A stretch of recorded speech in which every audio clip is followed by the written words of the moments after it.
Buenas tardes. A continuación vamos a presentar el tema de traumatismo craneal en niños como parte del curso de telesalud. Mi nombre es Anel Villanueva y yo soy residente de neurocirugía en el Hospital Guillermo Almenara de Irigoyen. Como breve introducción, los traumas craneales en niños son las lesiones de las estructuras de la cabeza debido a una fuerza externa de origen mecánico, un impacto. La mayoría son de origen leve. En ocasiones pueden producir lesiones intracraneales con alta mortalidad asociada y en algunos casos con aparición de secuelas a largo plazo. Pero como bien resalto, la mayoría son de magnitud leve. ¿Cuáles son los tipos de lesiones que vamos a ver? Identificar primero que el daño primario y luego el daño secundario. El daño primario es todo aquel daño que ocurre en el momento del trauma, del impacto. Y el daño secundario cuando es secundario a la isquemia, hipoxia o a la elevación de la presión intracraneal y las consecuencias posteriores. El daño primario, ¿qué lesiones podemos encontrar? El hematoma epidural, sudural y la hemorragia subaracnoidea, lesiones por golpe y contragolpe y la lesión axonal difusa por la lesión de las estructuras profundas, ¿no? A veces este tipo de lesión axonal difusa no es visiblemente evidenciado como primera instancia en los estudios diagnósticos y se sospecha más que todo por el deterioro neurológico en un paciente que no se muestra una lesión estructural como tal. Explique el deterioro. El daño secundario, sin embargo, es posterior ya al daño primario y las consecuencias son sobre todo a nivel de la microvasculatura, ¿no? Hay una hipoperfusión secundaria, el vasoespasmo, que conduce a la isquemia cerebral. Ese es el mecanismo de daño secundario más frecuente. Y también es por la elevación de la presión intracraneana, que como consecuencia también contribuye a la hipoperfusión secundaria. Luego tenemos las fracturas craneales, solo como para añadir, las fracturas craneales son frecuentes en el grupo de población pediátrica y sobre todo cuando son de menor edad, con más razón, menores de 2 años, por ejemplo. ¿Por qué? Porque la superficie craneal es proporcionalmente mayor, hay un plano óseo más fino y deformable, entonces, producto de estos cambios propios de la edad pediátrica, se puede evidenciar con más frecuencia en las fracturas craneales, a diferencia de los adultos. La etiología. Es frecuente que los pacientes vengan porque hayan presentado este tipo de lesiones secundarias a caídas o accidentes en el domicilio, ¿no? Un relato que mencionan los padres. Según la edad, por ejemplo, en niños menores de 2 años, las caídas o maltrato físico es frecuente, es un ítem que tenemos que siempre investigar. En niños entre 2 a 10 años también, pero ya se añade el hecho de que sean de accidentes propios de la edad por el uso de elementos como la bicicleta o las caídas, ¿no? Ya que los niños son más independientes, ¿no? No tanto ya dependen de los padres a esa edad. Los niños más de 10 años, de igual manera, ya el uso realizar deportes de contacto, también la bicicleta, los accidentes, ¿no? De circulación o por correr. En menores de 1 año, la mortalidad sí se duplica al resto de edades pediátricas. Entonces, menores de 2 años y aún más menores de 1 año son un grupo etario de riesgo, ¿no? La presentación clínica. Hay varias formas que vamos a ver cómo se presentan los traumas craneales en grupos pediátricos. El TEC leve, que es la mayoría de casos, la conmoción cerebral y la lesión traumática clínicamente importante. Así lo hemos clasificado para poder tener en cuenta y orientarnos mejor a la conducta a seguir según el grupo de presentación. El TEC leve, por ejemplo, que es el más frecuente, vamos a tener un paciente sin alteración del nivel de conciencia, que está en la U15, obedece órdenes, al examen físico no vamos a encontrar ninguna alteración, ni tampoco hay evidencia de fracturas de cráneo o lesiones abiertas o expuestas. La conmoción cerebral, el paciente nos va a venir diciendo que ha tenido un episodio brusco de pérdida de conocimiento, pero que lo ha recuperado. Y no vamos a encontrar ninguna lesión cerebral o alguna alteración al examen físico que podamos reconocer.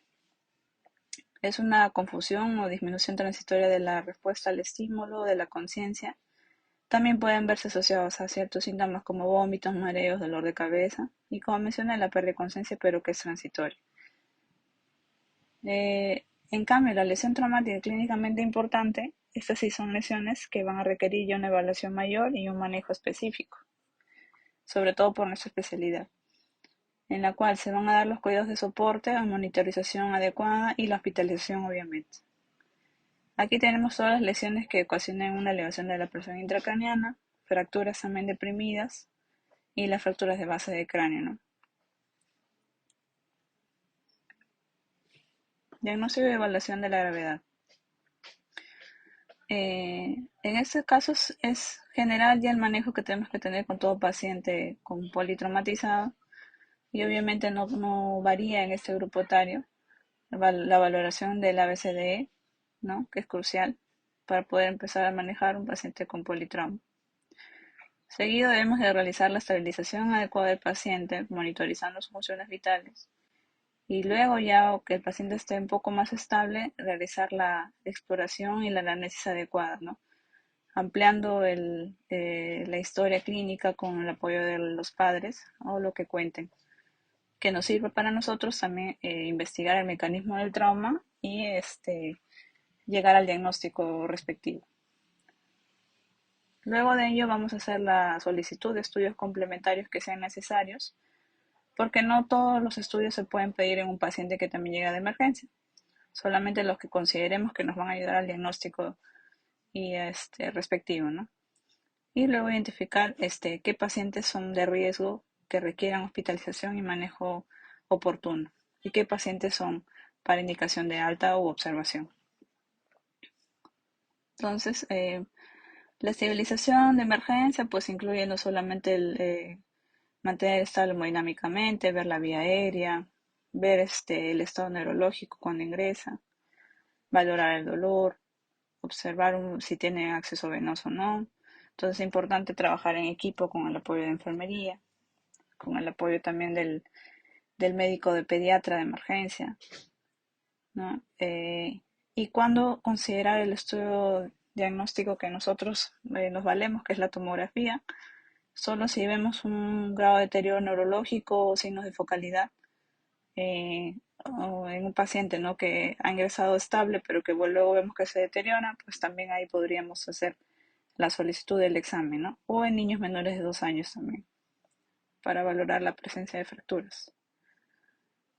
Respecto a los otros estudios que también existen, que son la radiografía de cráneo, sobre todo, anteriormente se consideraba de gran utilidad, sobre todo en centros de atención que no cuenten con tomografía, ¿no? Es de gran utilidad para valorar la presencia de fracturas, ya que las fracturas son signos indirectos de que podría también el paciente tener una lesión estructural que requiera manejo quirúrgico o no. Entonces, nos ayuda a sospechar, pero no es el estudio definitivo. Una vez que ya hacemos esta primera evaluación, tenemos que, como mencioné, valorar la gravedad del paciente. Si es un paciente con riesgo bajo, riesgo intermedio o riesgo alto. Si tiene riesgo bajo, entonces consideramos en un paciente que tenga buen estado neurológico, que no encontremos signos de hipertensión endocraniana o que sea sintomático, que no haya signos de fractura o alguna otra lesión. Al examen físico le damos de alta con recomendaciones y manejo domiciliario, explicándole a los padres los signos de alarma. Si tenemos un paciente con riesgo intermedio, luego clasificamos todo aquel paciente que haya tenido una pérdida breve del conocimiento, síntomas como vómitos, dolor de cabeza, alteraciones breves de la conciencia o a la marcha. Si encontramos todo aquel síntoma que nos llame la atención o también porque los padres también nos manifiesten, ¿no? Esa preocupación que tengan y que requiera de repente de la observación. Entonces, una observación mínima de 4 a 6 horas es lo recomendado para poder vigilar algún otro deterioro adicional que pueda aparecer, ¿no? Tras el traumatismo. Y básicamente es monitorizar el estado neurológico con la escala de Glasgow y ver si hay un empeoramiento clínico de los síntomas. En ese caso, si es que encontramos estos cambios, sí consideraríamos la realización del TAC, En un paciente que esté en observación, podríamos considerar la TAC si hay un empeoramiento clínico, si hay una asociación de otros signos y síntomas, sobre todo en menores a menos de 2 meses, y la preferencia familiar. A veces mucho tiene que ver eso, si el padre también presiona o quiere, ¿no?, estar tranquilo y bueno, se le da esa preferencia. En caso de que no encontremos alguna otra alteración, pasadas estas 6 horas y mejorados los síntomas del ingreso, podríamos considerar el alta del paciente. Y en los pacientes sí con riesgo alto, sí es preciso valorar la indicación de inicio de la tomografía cerebral. Entonces, ¿quiénes están acá? Pacientes en los cuales el examen físico se encuentra alterado, una caída del sensorio, un Glasgow por debajo de 15, signos de focalización, signos de fractura también de la base del cráneo. En los bebés, por ejemplo, las fontanelas están tensas, la presencia de convulsiones, vómitos explosivos, heridas expuestas. Entonces, en estos heridas y signos de fracturas expuestas. En esos casos sí es recomendable la tomografía desde el inicio. Solamente para hacer una precisión a la evaluación inicial, ¿qué tenemos que preguntar y ampliar el análisis? Los antecedentes personales, si el paciente sufrió alguna enfermedad, consume medicamentos o no, la edad del paciente, el lugar donde ocurrió, mecanismo del trauma, si fue caída libre, por contacto, accidente de tránsito, localización del traumatismo, o sea, en qué parte del cuerpo, si solamente es el cráneo, otras partes, síntomas asociados al trauma, el tiempo de la evolución desde el trauma hasta que ingresa al hospital, búsqueda de otras lesiones que sugieran abuso o maltrato, ¿no? En este grupo etario es muy importante ver eso, sobre todo el maltrato físico. La exploración física, mencioné al inicio, la valoración inicial, eh, ver las constantes vitales, sobre todo la talla de Cushing, que es una triada clínica indirecta de la elevación de la presión intracraniana. Eso nos marcaría, por ejemplo, si encontramos a un niño con hipertensión arterial, con bradicardia y con la respiración irregular. Y la evaluación del dolor también es importante porque el dolor también indirectamente, un dolor mal manejado o elevado, eleva la presión intracraniana, ¿no? Luego la evaluación primaria que ya hemos visto y la evaluación secundaria que es ampliar el estudio de la exploración neurológica, buscando otros hallazgos, ¿no? Sobre la focalidad, las pupilas, la exploración de la cabeza, los pares craneales, reflejos, ver los signos de fracturas craneales, de fractura de base de cráneo, signo de Badel, hematomas de base de cráneo, posauriculares, sangrado otorraquia, rinorrea, dicuerrea por fosas nasales, en los bebés, las fontanelas atención, lesiones en cuero cabelludo, todo ello. Ampliar un poco más la evaluación inicial. Y luego viene la exploración general sistémica y hace con apoyo de los especialistas de cirugía pediátrica también. Medidas generales, estabilización, considerar la intubación.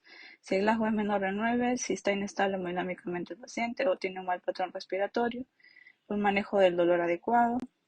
Medidas específicas, en que demostramos una lesión intracraniana que requiera manejo quirúrgico, tenemos que intervenirlo de emergencia, apoyarnos de la osmoterapia para hacer el manejo de la presión intracraniana inicial y el tratamiento anticonvulsivante también, ¿no? Para ello es importante ya tener la tomografía previamente para dejar indicaciones específicas. Cuando hospitalizar, si vemos que hay un deterioro neurológico en el paciente, una mala tolerancia oral, hospitalizamos para observarlo unas 4 o 6 horas o para tener una hospitalización prolongada si es que el paciente requiere cirugía también, ¿no? Porque demostramos una lesión intracraniana o sospechas de maltrato también en la cual no estemos tan seguros de dar el alta. Y al alta, en los pacientes que sí están indicados el alta, se les recomienda vigilar signos de alarma durante 24 o 48 horas en casa. A los padres se les explica cuáles son los signos de alarma y en caso lo presente tienen que retomar nuevamente a la emergencia para hacerle una nueva evaluación.